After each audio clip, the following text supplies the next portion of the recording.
రాష్ట్రంలో ఉన్నటువంటి 2,60,000 మంది గ్రామ వాలంటీర్స్ అందరికీ ఆంధ్రప్రదేశ్ వాలంటీర్స్ అసోసియేషన్ తరపు నుంచి హృదయపూర్వకంగా విజ్ఞప్తి చేస్తూ ఉన్నాం.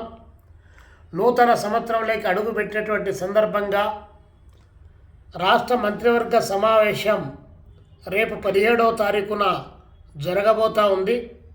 ఈ నేపథ్యంలో 17వ తారీఖు జరిగేటువంటి మంత్రివర్గ సమావేశంలో సరైనటువంటి నిర్ణయం తీసుకొని మనకిచ్చినటువంటి హామీ మేరకు ఉద్యోగ భద్రత, 10,000 వేతనం, అదేవిధంగా రాజీనామా చేసినటువంటి వారిని అందరినీ ఉద్యోగాల్లో కొనసాగించడానికి నిర్ణయం తీసుకోవాలని డిమాండ్ చేస్తూ చలో విజయవాడ కార్యక్రమానికి పిలుపునివ్వడం జరిగింది.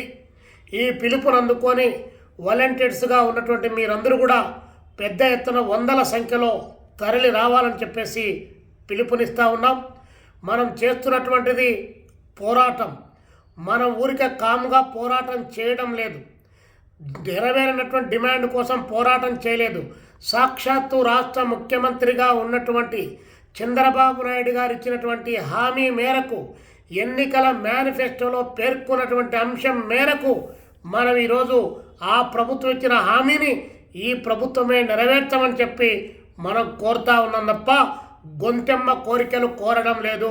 అందుకనే వాలంటీర్లు అందరూ కూడా మంచిగా చాలా గట్టిగా ఆలోచన చేసి ఈ ప్రయత్నంలో ఎక్కడా లోపం లేకుండా మనందరం ఐక్యంగా ఉద్యమించాల్సిన అవసరం ఉంది.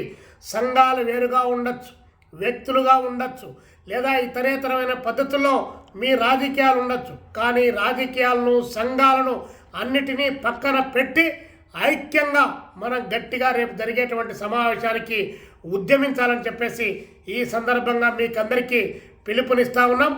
ఈ పోరాటంలో మీరు భాగస్వాములు కాకపోతే, ఈ ప్రభుత్వం పైన మీరు ఒత్తిడి తీసుకొని రావడానికి మన ప్రయత్నం చేయకపోతే మన ఉద్యోగ ఉపాధి అవకాశాలు మనం కోల్పోయినట్టు వాళ్ళం అవుతాము. చంద్రబాబు నాయుడు గారు చెప్తా ఉన్నారు, రానున్నటువంటి 5 సంవత్సరాల కాలంలో 20 లక్షల మందికి ఉద్యోగాలు కల్పన చేస్తామని చెప్పేసి ప్రకటిస్తూ ఉన్నారు. ఉట్టికెగరలేనమ్మా, స్వర్గానికి నిత్యం లేచినట్టుగా ఉంది.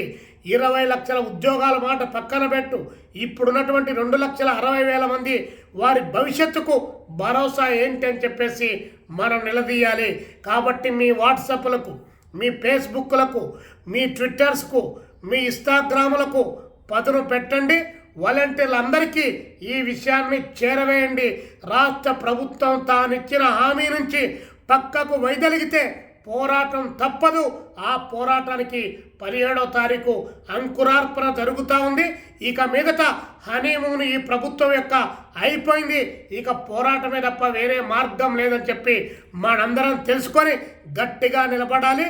మళ్ళొక అంశాన్ని కూడా మనం ప్రభుత్వం దృష్టికి మీ ద్వారా తీసుకొని రావాలనుకుంటా ఉన్నాం.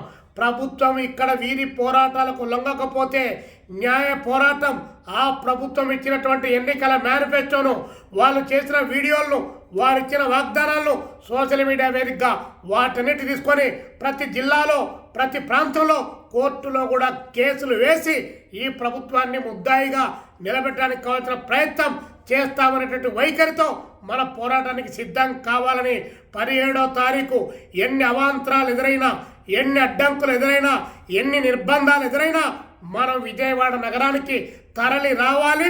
మన ఉద్యోగాన్ని గురించి ఈ ప్రభుత్వానికి తెలియజెప్పాలి. ఈ ప్రభుత్వం మొద్దు నిద్రను వీడాలంటే మనం ఇంట్లో నుంచి బయట పడాలని చెప్పి మళ్ళొకసారి మీ అందరికీ విజ్ఞప్తి చేస్తూ 17వ తారీఖు జరిగేటువంటి మంత్రివర్గ సమావేశం సందర్భంగా ఆందోళన కార్యక్రమానికి విజయవాడకు పెద్ద సంఖ్యలో తరలి రావాలని చెప్పి పిలుపునిస్తూ ఉన్నాం.